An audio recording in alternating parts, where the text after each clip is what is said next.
बिस्मिल्लाहिर्रहमानिर्रहीम अल्हम्दुलिल्लाहि रब्बिल आलमीन अस्सलातु वस्सलामु अला रसूलिल्लाहि सल्लल्लाहु अलैहि व आलिहि व अस्हाबिहि अज्मईन अम्मा बाद.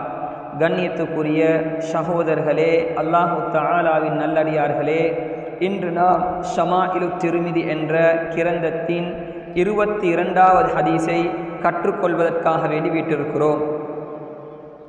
ஆரம்பத்தில் ஹதீஸுடைய அரபு வார்த்தைகளை பார்த்துவிட்டு ஹதீஸின் பக்கம் கவனம் செலுத்துவோம்.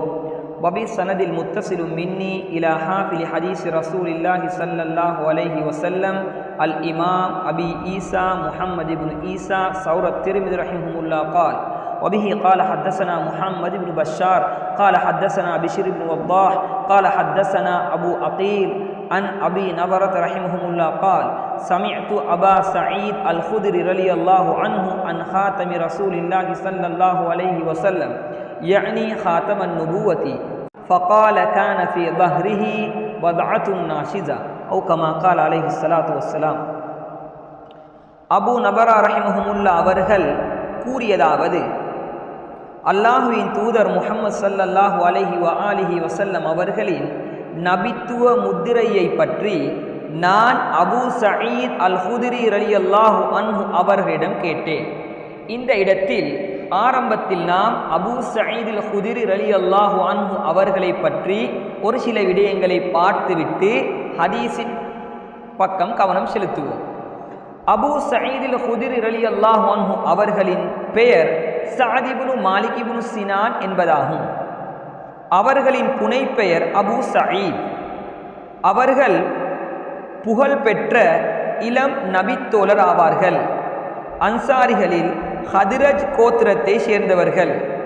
இவர்கள் அல் முக்ஸிரூன ஃபிர் ரிவாயா, 1000க்கு மேற்பட்ட ஹதீஸுக்களை அறிவித்தவர்களுக்கு அல் முக்ஸிரூன் என்று கூறுவார்கள்.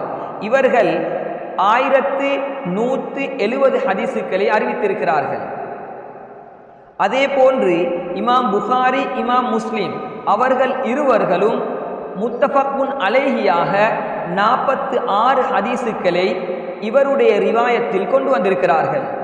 இமாம் புகாரி ரஹிமஹுல்லாஹ் அவர்கள் மாத்திரம் மன்ஃபரத் பிஹில் புகாரி என்று அவர்கள் 16 ஹதீஸுக்களை கொண்டு வந்திருக்கிறார்கள். இமாம் முஸ்லிம் ரஹிமஹுல்லாஹ் அவர்கள் மாத்திரம் 52 ஹதீஸுக்களை கொண்டு வந்திருக்கிறார்கள்.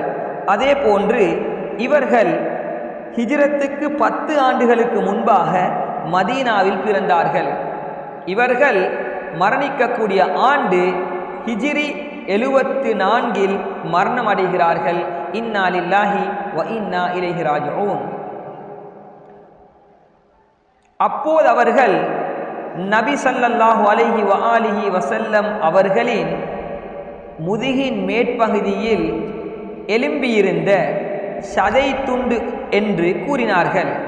அதாவது அபு நபரா ரஹிமஹுல்லாஹ் அவர்கள் கேட்கிறார்கள், நபித்துவ முத்திரை என்றால் என்ன என்று கேட்கக்கூடிய நேரத்தில் நபி ஸல்லல்லாஹு அலைஹி வ ஆலிஹி வஸல்லம் அவர்களின் முதுகின் மேற்பகுதியில் எலும்பியிருந்த சதை துண்டு என்று கூறினார்கள். அதாவது அபு நபரா ரஹிமஹுல்லாஹ் அவர்கள் கேட்கிறார்கள், அந்த ஹாத்தமுன் நுபுவா என்றால் என்ன என்று. அதனை அபு சயீத் அல் ஹுத்ரி ரலியல்லாஹு அன்ஹு அவர்கள் மிகவும் லேசாக அவர்கள் விளங்கக்கூடிய முறையில் ஸல்லல்லாஹு அலைஹி வ ஆலிஹி வஸல்லம் அவர்களின் கான ஃபீ லஹரிஹி, அவர்களின் முதுகில் இருந்தது பத்அத்துன் நாஷிஸா, அதாவது மேற்பகுதியில் எலும்பியிருந்த சதை துண்டு என்று கூறினார்கள்.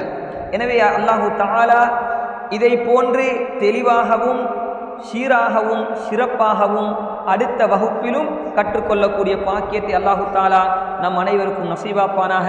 வ ஆகிரு தஅவானா அனில் ஹம்துலில்லாஹி ரப்பில் ஆலமீன்.